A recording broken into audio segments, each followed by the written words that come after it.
Welcome to Cozying Up with the Clear Cut, where we get up close and personal with women that inspire us. This week, we're cozying up with one of our favorite content creators, Sami Clarke. We dive deep into all things TikTok, how she developed her workout app, Form, and her surprise engagement story. Plus, we play a diamond game that you can watch on our TikTok. Hey everyone, and welcome to Cozying Up with the Clear Cut, where we get up close and personal with women that inspire us. Today, I'm so excited to be sitting with Sami Clarke. She's the co-founder of Form and a fitness and wellness expert. And I personally love following you on social media and your TikToks, and I'm excited to be with you today. I'm so excited to do this. Thank you for having me. Of course. So you're best known, I think, for all of your amazing workouts and your fitness and wellness content. How did you get into this world of, fitness and wellness? Yeah, I feel very blessed because my dad really instilled taking care of yourself at a young age. I was a dancer growing up, so discipline was like a natural thing for me, but my dad was an entrepreneur, so I saw him 5 a.m., wake up, go to the gym. My mom cooked all the meals at home. It was very health conscious, but we still had a lot of balance. We go to McDonald's after, dance. And so it was a really nice upbringing of what taking care of yourself looked like. Now, when I moved to Los Angeles for modeling and acting, I got to see if I was going to continue that. And obviously I was having a lot of fun doing all the, partying things. I was modeling, but I think I always kept coming back to my movement because I knew how good it made me feel. And I didn't have a crazy routine. I didn't wake up the same time every day. I don't have the routine I have now. I wasn't eating amazing, but I was always working out. And it was just kind of the thing that kept me going. And then Instagram stories came out at this time, and I started sharing really personal content because I was sharing on Instagram hot photos from modeling, kind of almost like my book, and it wasn't really doing anything or fulfilling me. So I think when personal Instagram stories came out, I for some reason took this time, was I just want to share my days and really talk to other women and just connect. So I started sharing my workout routines. I shared what I ate in a day. And this was a time where I was really getting back into a routine. So I, was focusing on journaling. I was focusing on my mental health, and I was just sharing organically in my days. I saw an influx of messages come in of just what is that in your workout routine? How long do you work out? How much do you eat? Questions that I kind of thought everyone knew. Mm-hmm. And again, this is where I'm so grateful for my dad, but I could talk about it all day. It was something that was just kind of this is just what I do in my day. And when I saw that people were so interested and so curious and wanted to feel like I felt, I just decided to start sharing so much more. So I was still modeling at the time, and then I was sharing so much free content.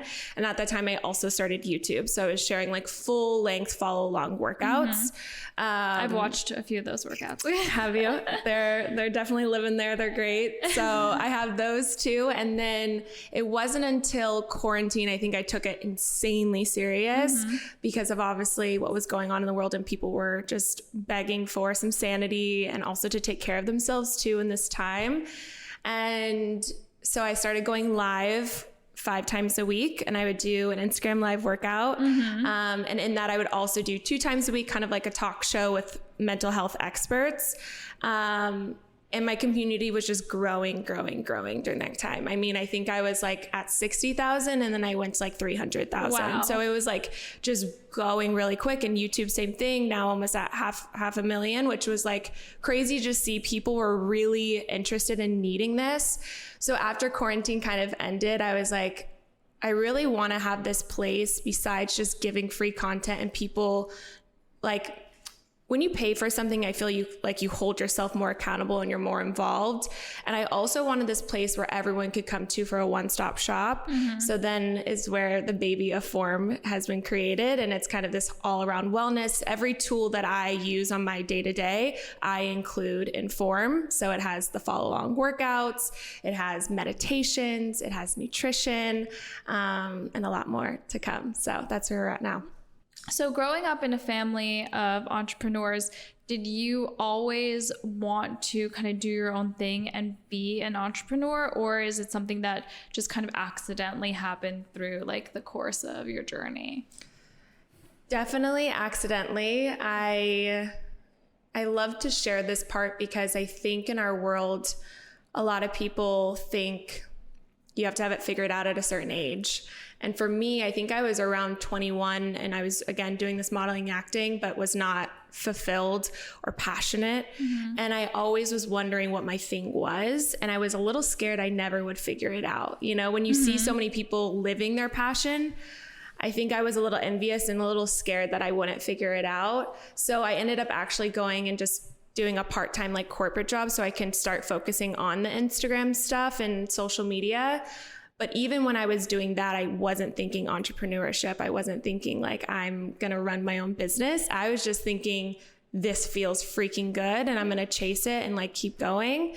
And then as I slowly just saw me like coming up with ideas and really starting to create a business, the entrepreneurship kind of arose. Kicked in. Yeah. And I love how you like took it from like a hobby and then created a business out of it once you like saw there was like an audience. Cause I feel like a lot of times, you know, people have an idea, but they're scared to like try it out as a hobby. And they think that they have to like drop their job, like do everything and then just do it full time. But that's not the case. Like, I think when we started the Clear Cut, I started as a blog and a side thing just to see if people were like even interested, and then felt the confidence to be like, okay, now it's ready to take the next step. I love that because I also feel like it allows you to enjoy it a little bit more.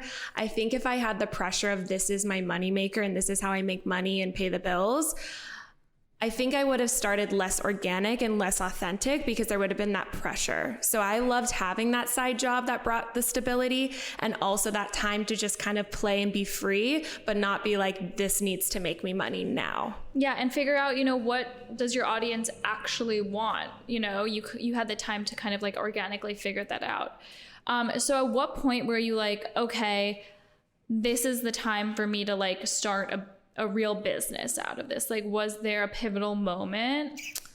Yeah, I think in that quarantine time where I saw so many messages coming through, and obviously I'm responding to as many as I can. And then I'm also making YouTube videos about it, or I'm, you know, on Instagram stories sharing.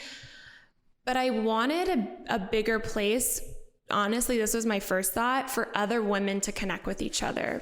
Because I know for me, how I started to grow in this space was connecting with like-minded women that were pushing me to be a better self. And I wanted it for these girls instead of kind of this alone experience. And then I wanted them to hold themselves accountable by actually joining something that was bigger than like logging into free content. So that, I would say, at the end of quarantine was like the pivotal moment of like, I need to do this. And then honestly, everything kind of just fell into place where it was like, I felt very supported and that this was the right next move. Amazing. So obviously you're an expert in all of the content creation, but when you were, you know, taking on the venture of like creating an app and like creating a business, like those were all things that were new to you, right? Absolutely. I was like, I am a creator. What do you mean I need to know how to build an app? Well, even like when anyone starts a business, like I am like a gemologist, but I've never like opened up like an LLC or like done all these small things that like you have to like know to like start a business. Yeah. So what were like kind of those like first steps that you took and like things that you learned from like actually like taking those steps to form a company? I think that everyone who's listening and wants to start a company, I would recommend writing down everything that you are excellent at. Like for me, I wrote down everything that I could do in my sleep, things that bring me joy. And then I wrote down everything I had no idea about and that I didn't want to do. And I went and found those people that could do it. So again, kind of feeling this support system, I actually had one of my best friends at the time, and she's sitting in the room as well, but she at the time was like kind of in this pivotal moment as well of leaving what she had just finished. And then I was kind of looking for this person, and I was just confiding in her of what I was looking for, because I knew that it wasn't me who needed to do it, because my main focus needed to be what people were following me for and why they're coming to the platform, not to also build an app. You know, I don't need to learn that part. So once I understood that, I started, communicating with her. And then I remember she called me one day and was like, I think I'm your girl. Like, I think we need to do this together. And obviously I was so nervous because our friendship meant the world to me. And I've worked also with my fiance too, so I know how it can work. But she is someone that I knew would do exactly and take this business exactly where I wanted it to go. And so we said yes. And she has just been that person of all those roles you just said, came in and like, let's go, speed lightning, while I got to do my craft. I think that's such a good point. Like, if you want to start a business, like, you're not going to know how to do everything or have all the skill sets, like, and focusing on what you're good at. Like, I'm a co-founder with my husband, and obviously it's scary to like we started it before we were even married. So it is hard going in with like a best friend or like a partner into business, because you're like, I don't want to like mess this up. Yes. But he had all of the skill sets that I didn't have, and I vice versa. And I think that's what a good partnership is. And so if you do go into business with a friend or a partner, it's good if you kind of don't step on each other's toes too much. Yeah. And I think having like so many conversations before that are super real and raw before we even started, like I was so straight up with her of like, I am so nervous about this. I don't know if I feel good about this. And,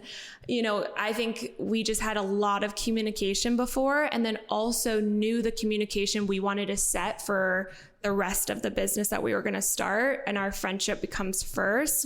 And I also think these hard conversations has made me grow so much. So I think if it feels right and you feel supported in it, like it's the best decision you could make.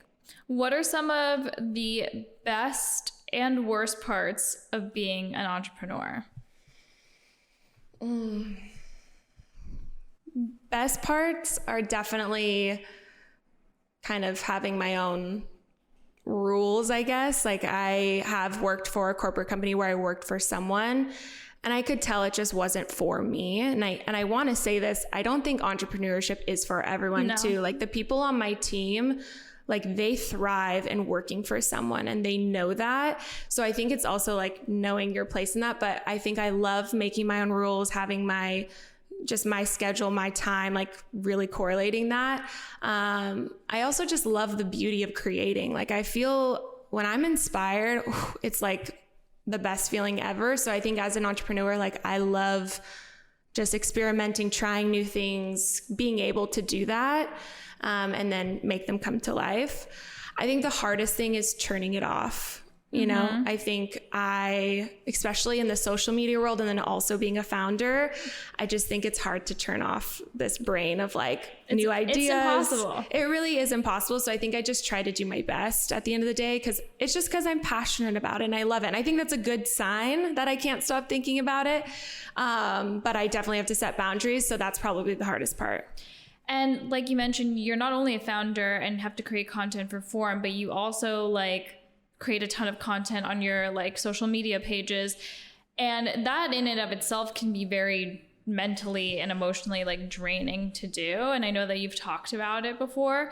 What is some advice that you would give to like yourself or someone in your position about like not feeling like overwhelmed or drained to continue to like put things out there if you're not inspired? Gosh, this has got to be like the hardest thing for so many like content creators.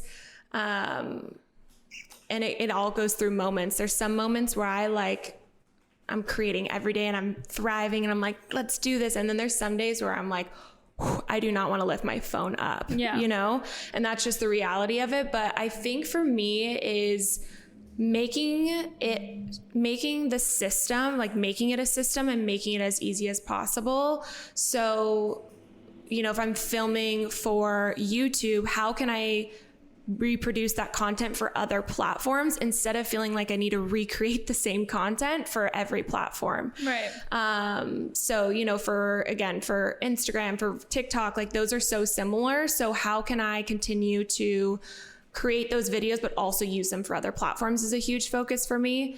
I also think I'm at a stage where I do need help, and I'm okay with saying that. Like when I was in the beginning, I was doing it all myself, you know, and then now being a founder of a company and then also having 2 different social media pages plus YouTube and then TikTok, you know, all the different platforms that come out. I have people that help me edit. So I'm like thinking of the content and then they can bring it to life once I film it, because in all honesty, editing takes me a really long time because I think everyone can agree it takes a long time. So I would say editing or finding those hires that can help you have more time to, again, do your craft and what you need to be doing. Yeah, totally. I completely agree. What are your thoughts? And I think this is actually something that's interesting because last time I was in LA, I was at a panel and we were talking about TikTok, and I was with your fiance who was talking about, who's a TikTok expert. I think he was like, it's great to be the face of, if you have a business, to have a face, but a lot of founders don't want to be that face on social media. So you are the face of your brand and everything. What are your thoughts on, you know, putting yourself out there, having a face to a brand versus like starting a company and it not, not being forward out there? I feel like there's a different kind of connection that's made. I mean, yeah, I'm living with that guy. So the guy that you met that is like TikTok in your ear, we're like going to bed and I'm like getting lectures about TikTok. So you can't ever turn it off. Yeah, it is never turned off. We are just dreaming content all the time. That's great. It is. I mean, we have so much fun with it. Yeah, I'm like, help me. But yeah, absolutely. I think it's so funny you say this because I went to an Instagram page yesterday where it was like going viral of this woman. It was whatever. She was kind of being crazy. And I went to her page and she never showed her face. Mm-hmm. She only showed like the products she was showing. And I was disinterested right away because I couldn't see who she was. Like I wanted to connect to a face. It didn't even have to be her, but put a face on that page and I would have like gone deeper. So there is something about just like human connection of like seeing a face, getting personal, understanding a little bit more beyond the product. You also get to see like someone's face, that's representing the brand. So I think JT always says this, like, it doesn't have to be the founder for anyone who's like, I don't want to be in front of the camera. Mm-hmm. You can find people that absolutely love doing it and can still represent your brand just as well. Obviously for me, like I definitely am the face, but the only way that people are continually to come is if they see me because I started this brand. So it's like, I think having a face to it just provides that personal connection. And for someone who's like, I want to be the face of my brand, but I'm like too scared to like put myself out there, like, would you give any advice to that person? Because there's so many people out there that are like, I can't talk to the camera. It is so true. I mean, the amount of times I hear people say like, I'm just too scared to start. And it's the judgment of other people is what they're scared of. Right. And I'm like, that person who's judging you is also like judging themselves. Like everyone is just kind of scared of that. So and I've been there a million times. There's content, I had really bad acne and I had to show that on social media for a really long time. And that was the scariest thing I've ever done. It was so vulnerable, so open, but the amount of connection I built off of that was amazing. So I would just say no one really knows what they're doing in the beginning, especially. And the only way you're going to move forward is if you put yourself out there. And also everyone is going to connect to a certain person. Like for me, my acne story and my stories that I have, people follow me for me. So it's understanding that there's enough room for everyone. So if you're scared that you're, just another Jessica or whatever, like, no, someone's going to connect to you because of who you are, the way you speak, the way you talk, the way, whatever it is. So like, just kind of do it. You just got to do it. And like, yeah, it'll be embarrassing in the beginning, but then everyone, like I said, will, once you find your niche or whatever, is going to just praise you. Yeah, you hear every single person who's ever started a podcast, like their first episode or like their first YouTube videos that they put out and they're like, please don't find those. They're terrible. Like we have all been there because we're all just like going for it in the beginning, and then you're going to learn, oh, people love this. Oh, my editing skills are like this. But the only way you'll know is if you actually put it out there. We always say, like, if you're not embarrassed by your launch, you waited too long. Like, that is so true. Even like now I look back at some of the stuff and I'm like, what? Yeah, because if you're waiting for perfection, like, then you're just waiting too long. You're not going to get that feedback. It's so real. So taking a little shift in the conversation, we mentioned your fiance. So you are engaged. Congratulations. Thank you. Since we are a jewelry engagement company, I'd love to hear a little bit about like the story behind your proposal and all of that. Amazing. I know you keep looking at my ring. I'm like, what do you think? It's beautiful. I'm like, he did good. You did do good. It's a pear shape on a pave gold band. You would know better than me. I'm like, thank you. Yeah, the proposal honestly was like insane. I think we've been together for 5 years before he proposed, and we always talked about marriage, but we were just so business like minds in that zone that I don't think I thought it was coming anytime soon. Did you like talk about what kind of ring you wanted or anything before? So no, that was the issue. He really like blindsided me. But my sister, I said, if he ever does like in the couple years, the only shape I think looks good on my fingers based on me having really long fingers is a pear shape. That is all I said. So like, God bless him coming and creating something, because I didn't give a lot of direction because I didn't know. I would actually recommend girls to go try on a ring for sure, because like, thank God he did well, but like it could be scary. It could be scary. And also you kind of think your finger would look good with something, but until you actually put it on. So anyway, the proposal, he actually did like a crazy plan, got my management involved and set up a fake photo shoot.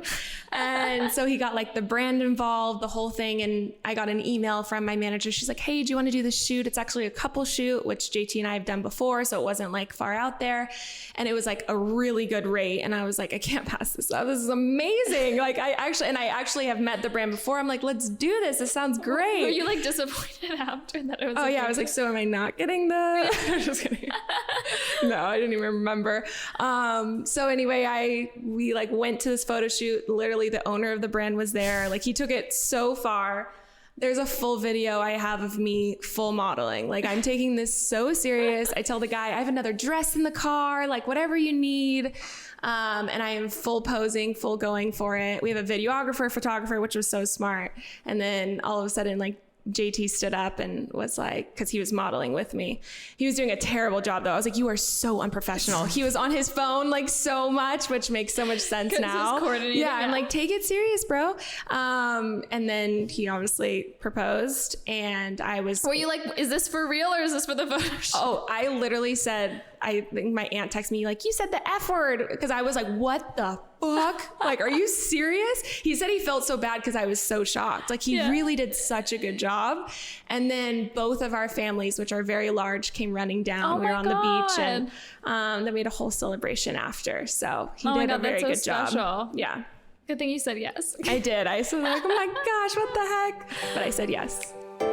Hey everyone, Olivia here. Hope you're enjoying our episode. Our Clear Cut collection features fine jewelry pieces inspired and designed with you in mind. Our collection is ever-changing, and each piece is handmade and made to order here in New York City. Don't forget to check it out and use the code COZY, C-O-Z-Y, for free shipping on any purchase.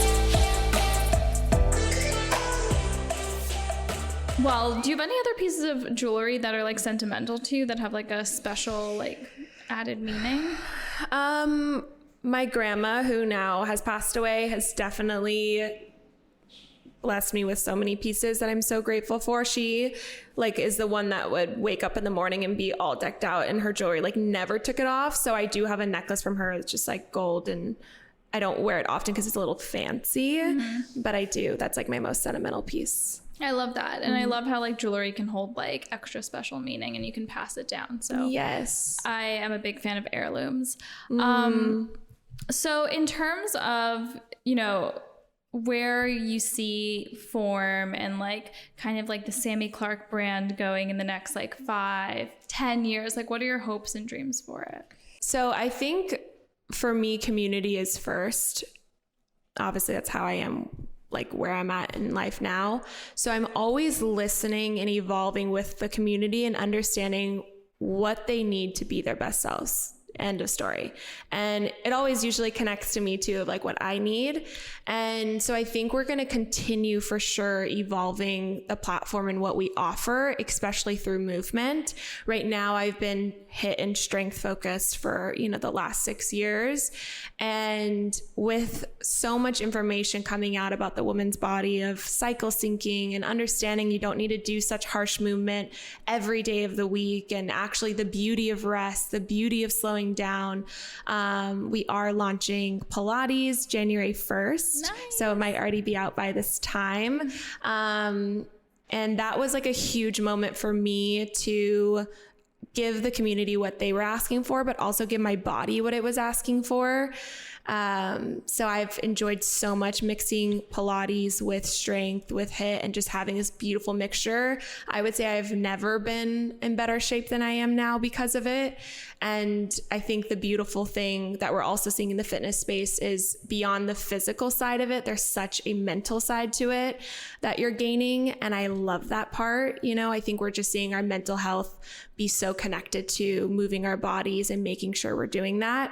So I definitely think something too is we'll continue to bring tools and products that just make your days better. Right now we have in our shops like wellness cards. So you pick a card every day and it like sets the tone of your day. And or my journaling routine, I created literally the journal routine I've had for 7 years because it changed my life. So I think it's like continuing to implement people and tools that will help people reach their best selves. And for someone who really wants to start their fitness or mental health journey, but doesn't really know how to start or what to commit to, what would you tell them is the best first step? I think definitely for me personally, I saw the people that I wanted to be like first off. So I saw the people that I was influenced by. I kept going to their page and I saw what was tangible and realistic for me to start adding into my routine. Because I think the worst thing that you can do is go 1 to 100 and try to start working out 5 times a week, start meal prepping every week, start waking up at 5 a.m. Mm-hmm. Your system's gonna be like, F this, get me out, this is way too much. Mm-hmm. And then you'll get burnt out really quick. So I think it's slowly adding in one thing a day for 2 weeks, an entire month, whatever feels natural for you. And for me, I would recommend, because this is what I did, is starting a morning routine. You waking up every day, I think, is so pivotal to the rest of your day of how you start it. So if it's meditation you feel attracted to, if it's walking outside, if it's journaling. What's your morning routine? It's long, but it's usually, I'll give you the cliff notes. Wake up at 5:30.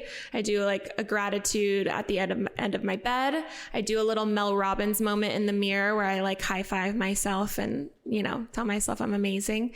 And then I go down and ice roll my face. I'll do some meditation. This is really cool too, because my fiance and I kind of have our own morning routine, but meditation's where we say hey and meet up. I'll meditate and then I will do 10 minutes of reading, and I like self-help books in the morning and then fiction books at night. So I'll set a little timer, 10 minutes is all I have. And then I'll do my journaling routine and then pick a wellness card, and then I'll go outside, walk my dog, get a little fresh air. That has been huge for me. And then I'll do my movement. Awesome. Yeah. If I can do 2 or 3 of those things, I would feel really great about myself. I mean, let me say, it's not an everyday thing. I was telling her in the car today I did not meditate. Today was rush. So it's that is my goal to get everything in. And you shouldn't feel bad if you don't do it every day. No, I mean, I feel great right now. Yeah. I'm okay. I think. No, I'm just kidding. I'm great. Okay. Well, this was so much fun. Thanks for being with us today. Tell everyone where they can follow you, sign up for form, all of that good stuff. Yes. following Sami Clarke across the board. You'll find me TikTok, YouTube, Instagram. And then for Form, you can follow us on Join Form on Instagram and joinform.co. And you can sign up there to enter into all of our programs, all of the access to everything that I've mentioned throughout the podcast. Awesome. Thank you so much. Thank you.